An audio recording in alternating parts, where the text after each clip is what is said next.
നമസ്കാരം. എല്ലാ സുഹൃത്തുക്കൾക്കും ഇന്നത്തെ സെഷനിലേക്ക് സ്വാഗതം.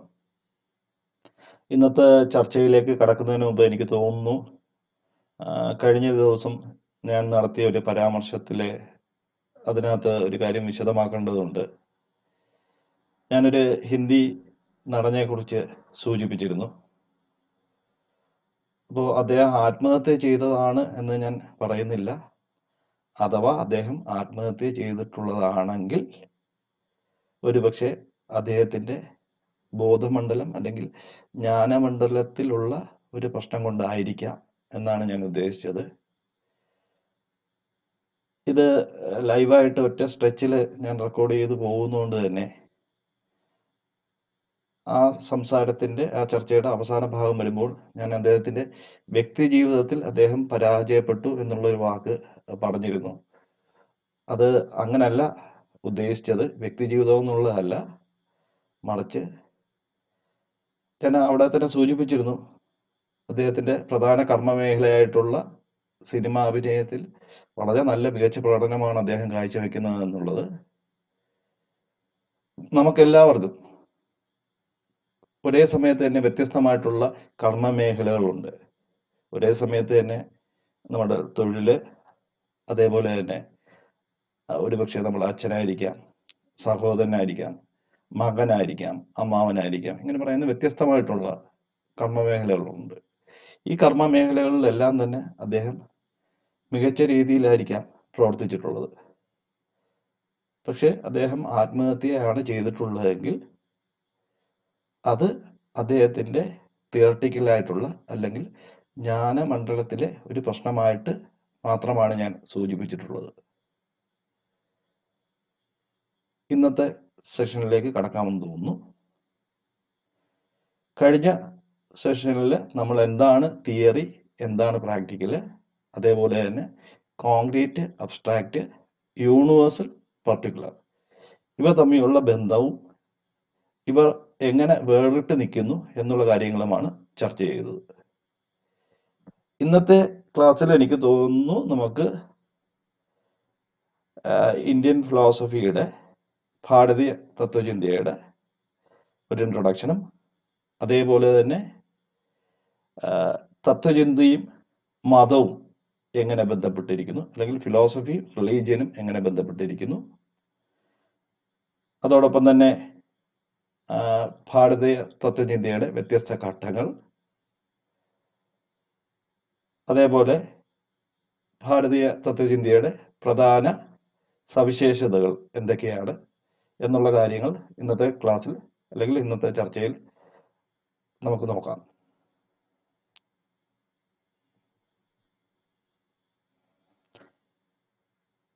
ആദ്യം തന്നെ എനിക്ക് തോന്നുന്നു ഗ്രീക്ക് തത്വചിന്തകനായിട്ടുള്ള സോക്രട്ടീസ്, നിങ്ങളെല്ലാം കേട്ടിട്ടുണ്ടാവും. അദ്ദേഹത്തിന്റെ ഒരു വാചകത്തിൽ നിന്ന് തുടങ്ങാമെന്ന് കരുതുന്നു. I know that I know nothing. എനിക്കറിയാം, എനിക്ക് ഒന്നും തന്നെ അറിയില്ല എന്നുള്ള വസ്തുത. സോക്രട്ടീസ് അങ്ങനെയാണ് പറഞ്ഞിട്ടുള്ളത്. ഒരുപക്ഷെ അതുകൊണ്ട് തന്നെ ആയിരിക്കാം അദ്ദേഹം ഒന്നും തന്നെ എഴുതിയിട്ടില്ല, സ്വന്തമായിട്ട് ഒന്നും തന്നെ എഴുതിയിട്ടില്ല. അദ്ദേഹത്തിന്റെ ഒരു കാഴ്ചപ്പാടായിരുന്നു, നമുക്ക് ആരെയും ഒന്നും പഠിപ്പിക്കാൻ കഴിയില്ല, പകരം നമുക്ക് അവരെ ചിന്തിപ്പിക്കാനേ കഴിയുള്ളൂ. എനിക്ക് ആരെയും പഠിപ്പിക്കാൻ കഴിയില്ല, പകരം എനിക്കെന്ന് പറഞ്ഞു കഴിഞ്ഞാൽ സോക്രട്ടീസിന്, പകരം എനിക്ക് മറ്റൊരാളെ ചിന്തിപ്പിക്കാനേ കഴിയുള്ളൂ. ഈ ഒരു ദർശനം മുന്നോട്ട് വെക്കുന്നതുകൊണ്ട് തന്നെയാണ് അദ്ദേഹത്തിൻ്റെതായിട്ടുള്ള ഒരു സൃഷ്ടിയും, സ്വന്തമായിട്ടുള്ള ഒരു സൃഷ്ടിയുമില്ല, പകരം അദ്ദേഹത്തിൻ്റെ വാചകങ്ങൾ, അദ്ദേഹത്തിൻ്റെ ഫിലോസഫി, അദ്ദേഹത്തിൻ്റെ കോൺസെപ്റ്റുകൾ, അദ്ദേഹത്തിൻ്റെ വചനങ്ങൾ നമ്മളിലേക്ക് എത്തുന്നത് അദ്ദേഹത്തിൻ്റെ ശിഷ്യനായിട്ടുള്ള ലോകപ്രശസ്തനായിട്ടുള്ള പ്ലാറ്റോയിൽ നിന്നാണ്. അതേപോലെ നമ്മൾ ഭാരതീയ ദർശനത്തിലേക്ക് കടക്കുകയാണെങ്കിൽ നമ്മുടെ ഏറ്റവും അടിസ്ഥാനമായിട്ടുള്ള പ്രധാനപ്പെട്ട ഭാഗം യോഗസൂത്രമാണ്. അപ്പോൾ യോഗസൂത്രത്തിൻ്റെ ഫൗണ്ടറായിട്ടുള്ള പതഞ്ജലി യോഗസൂത്രത്തിൽ ആദ്യ വാചകമായിട്ട് സൂചിപ്പിച്ചിരിക്കുന്നത്, അല്ലെങ്കിൽ ആദ്യ സൂത്രമായിട്ട് പറയുന്നത് അഥ യോഗ അനുശാസനം എന്നുള്ളതാണ്. ഇത് സൂചിപ്പിക്കുന്നത് ഞാനല്ല യോഗ കണ്ടെത്തിയത്, അല്ലെങ്കിൽ ഞാനല്ല യോഗ ഡിസ്കവർ ചെയ്തത്, ഞാൻ കേവലം അതിൻ്റെ ഒരു എക്സ്പൗണ്ടർ മാത്രമാണ്, അല്ലെങ്കിൽ ഞാനൊരു യോഗയുടെ ഒരു അവതാരകൻ മാത്രമാണ്. അപ്പോൾ ഈ രണ്ടുപേരും ഒരു BC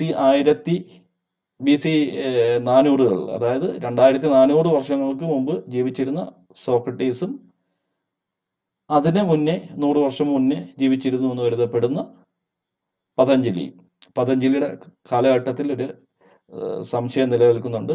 അപ്പോൾ അതുകൊണ്ട് അത് നമുക്ക് പിന്നീടുള്ള ദിവസങ്ങളിൽ ചർച്ച ചെയ്യാം. അപ്പോൾ ഈ 2500 വർഷങ്ങൾക്ക് മുമ്പ് ജീവിച്ചിരുന്ന ഈ രണ്ടുപേരും പറയുന്ന തത്വങ്ങൾ ഏകദേശം സമാനമാണ്. ഇത് ഫിലോസഫിയെ സംബന്ധിച്ചിടത്തോളം വളരെ പ്രധാനപ്പെട്ട ഒരു കാര്യം കൂടിയാണ്. അപ്പോൾ ഞാനും ഈ കാര്യം തന്നെയാണ് സൂചിപ്പിക്കാൻ ആഗ്രഹിക്കുന്നത്. ഇനി നമ്മുടെ മുന്നോട്ടുള്ള ചർച്ചകളിൽ ഞാൻ പറയുന്ന കാര്യങ്ങളൊന്നും പൂർണ്ണമായിട്ട് ശരിയാണെന്ന് എനിക്ക് ബോധ്യമുള്ള കാര്യങ്ങളല്ല, അല്ലെങ്കിൽ പൂർണ്ണമായിട്ട് ശരിയാണെന്ന് ഞാൻ അവകാശപ്പെടുന്ന കാര്യങ്ങളല്ല. മറിച്ച് ഞാൻ വായിച്ചിട്ടുള്ള പുസ്തകങ്ങളിൽ നിന്നും മറ്റുള്ള ആൾക്കാരിൽ നിന്നും എനിക്ക് ലഭിച്ചിട്ടുള്ള അറിവുകളിൽ നിന്ന് ലഭിച്ചിട്ടുള്ള കാര്യങ്ങൾ മാത്രമാണ് ഞാൻ മുന്നോട്ട് ഉള്ള നമ്മുടെ ചർച്ചയിൽ അവതരിപ്പിക്കുന്നത്. അപ്പോൾ ഈ ഒരു കാര്യം ശ്രദ്ധയിൽ വെക്കുക.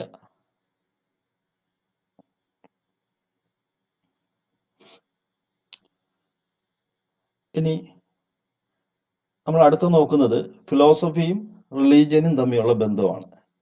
അതായത് തത്വശാസ്ത്രവും മതവും തമ്മിലുള്ള ബന്ധം. മതത്തെക്കുറിച്ചുള്ള പഠനത്തെ നമ്മൾ തിയോളജി അല്ലെങ്കിൽ ദൈവശാസ്ത്രം എന്ന് പറയുന്നു. ഫിലോസഫി തത്വശാസ്ത്രം എന്ന് പറയുന്നു. പലപ്പോഴും ഉണ്ടാകുന്ന ഒരു തെറ്റിദ്ധാരണ ഫിലോസഫിയും റിലീജിയനും ഒന്നാണ് എന്നുള്ളതാണ്. ഇത് ശരിയല്ല. ഫിലോസഫിയും റിലീജിയനും രണ്ടാണ്. അതായത് തത്വശാസ്ത്രവും മതവും രണ്ടാണ്.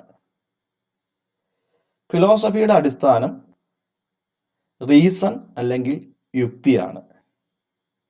നേരെ മറിച്ച് റിലീജിയൻ അല്ലെങ്കിൽ മതത്തിന്റെ അടിസ്ഥാനം ഫെയ്ത്ത് അല്ലെങ്കിൽ വിശ്വാസമാണ്. ഈ രണ്ട് പദങ്ങൾ നമുക്കൊന്ന് നോക്കേണ്ടതായിട്ടുണ്ട്. എന്താണ് ഫെയ്ത്ത് അല്ലെങ്കിൽ എന്താണ് റീസൺ എന്നുള്ള.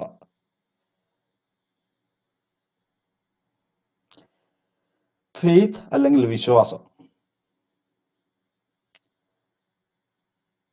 അത് എന്താണെന്ന് ചോദിച്ചാൽ നമുക്ക് ഡെമോൺസ്ട്രേറ്റ് ചെയ്യാൻ ഫെയ്ത്ത് അല്ല, റീസൺ അല്ലെങ്കിൽ യുക്തി. നമുക്ക് ഡെമോൺസ്ട്രേറ്റ് ചെയ്യാൻ പറ്റുന്ന ഒരു കാര്യത്തെയാണ് നമ്മൾ റീസൺ അല്ലെങ്കിൽ യുക്തി എന്ന് പറയുന്നത്. ഉദാഹരണമായിട്ട് നമുക്ക് വാഹനത്തിന്റെ കാര്യം തന്നെ എടുക്കാം. നമ്മൾ വാഹനത്തിന്റെ സ്റ്റിയറിംഗ് വലത്തേക്ക് തിരിക്കുമ്പോൾ അതിന്റെ വീലുകൾ വലത്തേക്ക് തന്നെ തിരിയണം. നേരെ മറിച്ച് വാഹനത്തിന്റെ സ്റ്റിയറിംഗ് ഇടത്തേക്ക് തിരിക്കുകയാണെങ്കിൽ വാഹനത്തിന്റെ വീലുകൾ, ചക്രങ്ങൾ ഇടത്തേക്ക് തിരിയണം. ഇത് ഒരേപോലുള്ള സർക്കംസ്റ്റൻസിൽ വീണ്ടും വീണ്ടും ആവർത്തിക്കപ്പെടുമ്പോൾ ഒരേപോലത്തുള്ള റിസൾട്ട് അല്ലെങ്കിൽ ഫലം നമുക്ക് ലഭിക്കണം. അതായത് എപ്പോൾ സ്റ്റിയറിംഗ് വലത്തേക്ക് തിരിച്ചു കഴിഞ്ഞാലും അതിന്റെ ചക്രം വലത്തേക്ക് തിരിയണം. നേരെ മറിച്ച് എപ്പോഴൊക്കെ ഇടത്തേക്ക് തിരിക്കുന്നോ അപ്പോഴെല്ലാം ചക്രം ഇടത്തേക്ക് തിരിയണം. മറ്റൊരു ഉദാഹരണം നോക്കുകയാണെങ്കിൽ, എൻ്റെ കയ്യിൽ 5 മാങ്ങയുണ്ടെന്ന് സങ്കല്പിക്കുക. അതിൽ 2 മാങ്ങ ഞാൻ അൻവറിന് കൊടുത്തു. ബാക്കി എൻ്റെ കയ്യിൽ എത്ര മാങ്ങ കാണും? 3 മാങ്ങ. ഇനി വീണ്ടും അതേപോലത്തെ സാഹചര്യത്തിൽ എൻ്റെ കയ്യിൽ വീണ്ടും 5 മാങ്ങയുള്ളതായിട്ട് സങ്കല്പിക്കുക. ഞാൻ 2 മാങ്ങ വീണ്ടും അരുണിനോ ആന്റണിക്കോ കൊടുത്തു. അപ്പോൾ എൻ്റെ കയ്യിൽ വീണ്ടും എത്ര മാങ്ങ ഉണ്ടാവും? 3 മാങ്ങ. 3 മാങ്ങ തന്നെ വീണ്ടും ഉണ്ടാവും.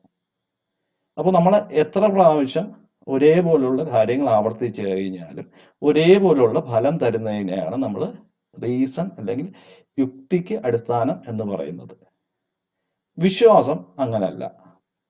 ഒരു ഉദാഹരണം എടുക്കുകയാണെങ്കിൽ, നമ്മൾ ഏതെങ്കിലും ഒരു ആവശ്യത്തിന് കാര്യത്തിനായിട്ട് വീട്ടിൽ നിന്ന് പുറത്തേക്ക് പോകുമ്പോൾ പെട്ടെന്ന് നമ്മുടെ മുന്നിൽ കൂടെ ഒരു കറുത്ത പൂച്ച കുറുകെ കടന്നതായിട്ട് സങ്കല്പിക്കുക.